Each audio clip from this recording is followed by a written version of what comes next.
If I want somebody singing on the hook, I'll sing on the hook. If I want somebody to rap on the second verse, I'm gonna rap on the second verse. In my eyes, that's just the way it should be. I feel like I should be able to do that. I shouldn't need anybody. I feel like my whole life I never needed nobody, so I don't want to start now.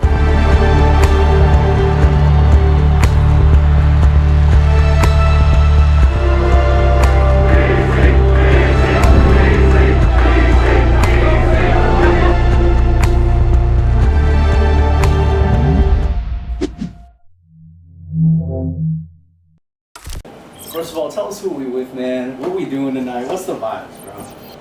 Man, bro, it's a very, very, very fucking special night, man. It's my debut album. That's what I like to call it, my debut album, bro. We at the show. I know a lot of fans been waiting for like over a year. I've been waiting my whole life for this moment, so I don't know. It's a very special day, bro. DC to done. Rebirth, new album, I think releasing like within a couple minutes. Yeah. Effectively kind of like the album release, pop-up. Like, yeah. Can you talk about, first of all, how we got here tonight, you know, what you put into this album, but also like just the idea of a pop-up is also kind of different. The amount of ideas that I had for this project is endless. You know what I mean? Like the fact that we even was able to make a lot of this happen, I can only be grateful and thankful that I have the team that I have, because my ideas sometimes are super out there. You know what I mean? Like, a year and a half ago, I said I wanted to sleep inside of a glass box on the streets of New York City. And I seen Lexa Gates did that. And Lexa Gates, I fuck with you for that, because I'm so glad you understood what it was. It's crazy that you did that, and me and you don't really know each other that well. It's just so many out of the box ideas that I had that I wanted to do for this album. And this is just another one of those that came into fruition, bro. Like, we here. I want people to hear this album the way I intend them to hear it. That's why I'm glad that the album is dropping as soon as I get on stage, because it's like y'all don't even got time to go make your own conclusion. I'm gonna show you what it is. You know what I mean? Talk about some of the challenges and like triumphs that you've kind of gone through, like while making this project. A lot, bro. A lot. I went through a lot of shit getting this done, man. So many arguments, so many different like differences with just creative process and like personal shit, relationship problems, bro. Like, a lot of shit, man. A lot of shit. So it's like you almost got every single version of me on this one album. It's kind of beautiful. It's beautiful in that way where it's like there was a few songs on there that I made right after I tried to commit suicide last year. You know what I mean? And there's a few songs on there that I made right after my breakup and my long relationship. A few songs in there when I just, like, me and a friend fell out, we never spoke again, you know what I mean? So it's like, it's a lot of things on this album that really, in my eyes, brings the listener into my world. You know what I mean?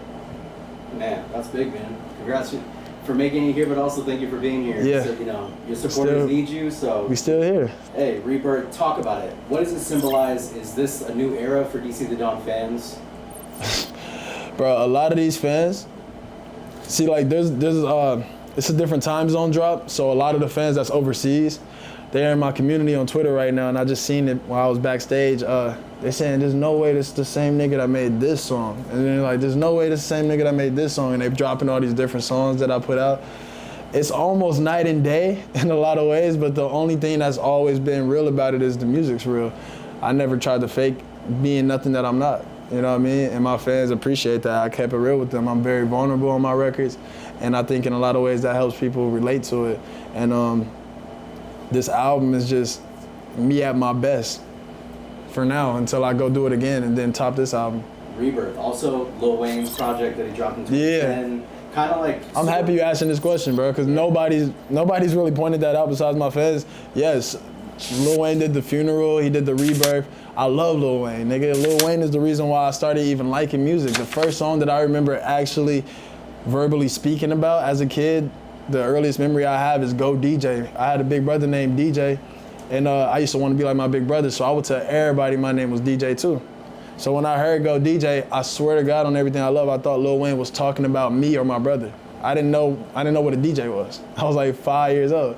You know what I mean? So Lil Wayne means a lot to me, bro. Like, and in a lot of ways, I feel like that Rebirth album kind of opened my eyes to a lot of pop punk music and just rock music in general, and that's been a big staple of mine, and my fans love the fact that I even do that.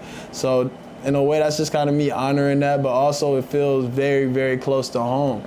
Like the messaging of both of those albums, The Funeral, that's how I felt back then. I wanted to get rid of this shit. I wanted to start new. Rebirth, this is how I feel now. I feel new. I smell good. I look good. Like, I feel great. You know what I mean? Like I'm a grown man now. I'm not playing around with this shit. I really take this shit seriously, and I always have, but I just got the facilities to do what I've always wanted to do now. You know what I mean?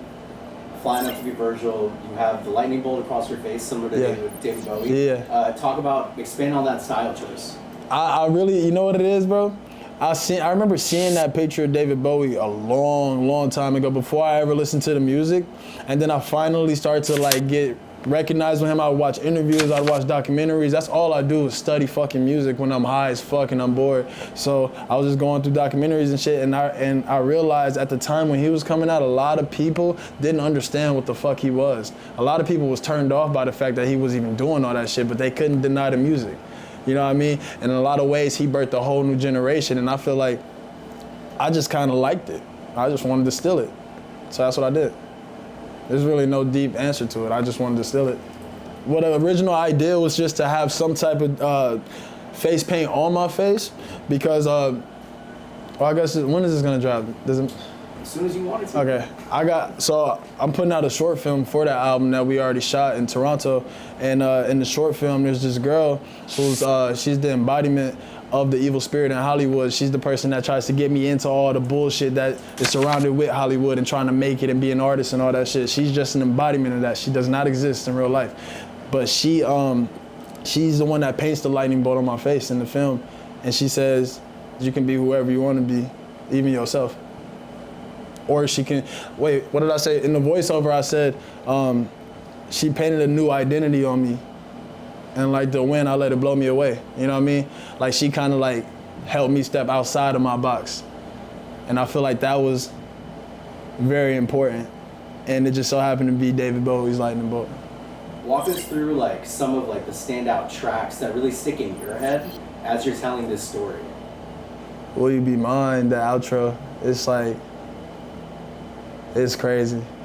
So fucking, we went to a camp, like we go on a bunch of different camps. Like I take all my producers, we go, we make all our own food. We don't go anywhere, we don't eat out, we don't do anything. We just sit in this fucking house and we make great music. And we made this outro to Will You Be Mine, and I was fresh out of a breakup, so it was real. And we listened to the whole album. Mind you, the whole album's done. It's the last record.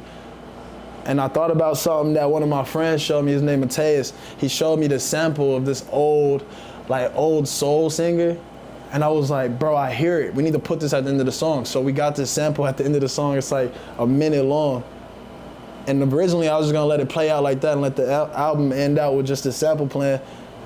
But then I just sat down in front of the mic because the mic was already recording, and I just started singing this like almost gospel-esque outro. Like my mom, she had me in the choir like temporarily when I was a kid, so I feel like a lot of my influences that I did come about from like just my youth. It kind of all shows in a bunch of different ways. I think it's interesting as fuck that there's a gospel cut and a pop punk cut on the same album. Opening and closing an album is like super important. So you talked about Will You Be Mine. Talk about spotlights. I think Spotlights kind of lays the ground for what I was trying to talk about on the album and in the short film. I feel like the short film really explains it the best. But the Spotlight, in my eyes, the Spotlight is what everybody's looking for these days. I don't think nobody aspires to be a fucking lawyer anymore. I know there's some people out there, but like a lot of people just want to be seen. You know what I mean? And in my eyes, that's what the Spotlight is. And the line is, the spotlight make her nervous. You make me nervous too. You're outside of the ordinary, don't ever let them get a hold of you. Cause like, I think in a lot of ways, being in that spotlight and chasing that spotlight, you kind of lose your originality.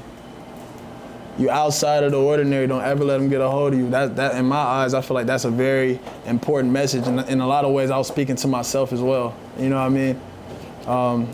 I think it's very important how you open that album, to say the least. And I think that was the best summary track that I could have used. The album cover, you know, it's really sick. It's like you on the like dirty floor with like clothing that it's torn up, and like the track list is carved into the floor. Talk about the conception of that idea. So the ending of the short film was